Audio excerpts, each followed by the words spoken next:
कि यहाँ पे कई प्रकार के होते हैं। तो मैंने बताया था कि आपका जो पाइप होता है 4 प्रकार से होता है। एक होता है फ्लेक्सिबल आयरन। तो फ्लेक्सिबल आयरन ये लोहे का पाइप है। और बोलो ये घड़ी गलाकार है नहीं आ रहा है? Yes sir. ये फ्लेक्सिबल आयरन कंड्यूट पाइप होता है लोहे वाला। ये आपका पीवीसी पाइप है। Yes sir. सीधा ये फ्लेक्सिबल पीवीसी है। Yes sir. ये फ्लेक्सिबल पीवीसी कितना ही मरोड़ दो इसको तो ये आपका फ्लेक्सिबल पीवीसी होता है। ये आपका लोहे का पाइप है, conduit pipe wiring, iron conduit pipe wiring. तो यहाँ पे पाइप के अंदर डाल करके ये प्रयोग करते हैं। तो चारों आपके पाइप हो गए, 2 लोहे के और 2 पीवीसी के। 2 तो फ्लेक्सिबल होते हैं और 2 सादा होते हैं।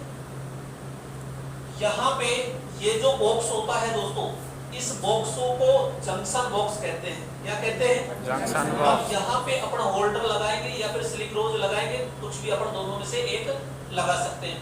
ध्यान रखना वायरिंग करते समय पाइप के अंदर कहीं भी जॉइंट नहीं होना चाहिए। जॉइंट आपका केवल यही होना चाहिए, जंक्शन बॉक्स या फिर बोर्ड के अंदर, कंट्रोल बोर्ड के अंदर।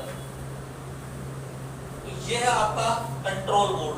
क्वेश्चन पूछ लिया जाता है कि पहली सैडल्स और जो कंट्रोल बोर्ड है इसके मध्य कितना अधिकतम गैप होना चाहिए।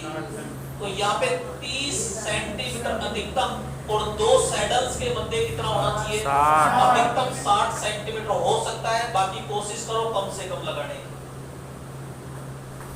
तो अब जो कंड्यूट पाइप वायरिंग है वो 2 प्रकार की होती है। एक प्लास्टर के ऊपर होती है, एक प्लास्टर के अंदर होती है। अंदर होती है तो उसे क्या कहते हैं? भूमिगत वायरिंग।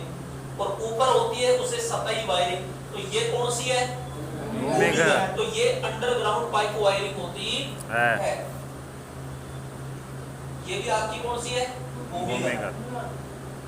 तो ये इस प्रकार से भी अपन करते हैं। यहाँ पे ये आपके वायर होते हैं जो कॉपर वायर अपन प्रयोग करते हैं बस बार के लिए भी। ये देखो यहाँ पे ये है आपकी बस बार। ये क्या है? बस बार। एक है तांबे की बस बार और एक है एल्यूमिनियम की बस बार। आपसे आकार पूछ ले तो आकार बोलो कौन सा है? आयताकार। आयताकार। आकार कौन सा है? आयताकार। आयताकार आकार होता है। यहाँ पे सामान्यतः कौन सी बस बार प्रयोग करते हैं? एल्यूमिनियम बस बार सामान्यतः अधिक प्रयोग की जाती है। यहाँ पे तांबे की बस बार का धारा घनत्व कितना होता है? 168 165 एम्पियर प्रति सेंटीमीटर स्क्वायर होता है। कितना होता है? 165 एम्पियर प्रति सेंटीमीटर स्क्वायर। जबकि एल्यूमिनियम की बस बार का धारा घनत्व 148 एम्पियर प्रति सेंटीमीटर स्क्वायर होता है। यहाँ पे ये जो वायरिंग है इस तरह मोटरों को चलाने के लिए, तो इसे अपन पावर वायरिंग कहते हैं। तो ये सारा सिस्टम किया पूरा, तो इसे कहते हैं अपन पावर वायरिंग।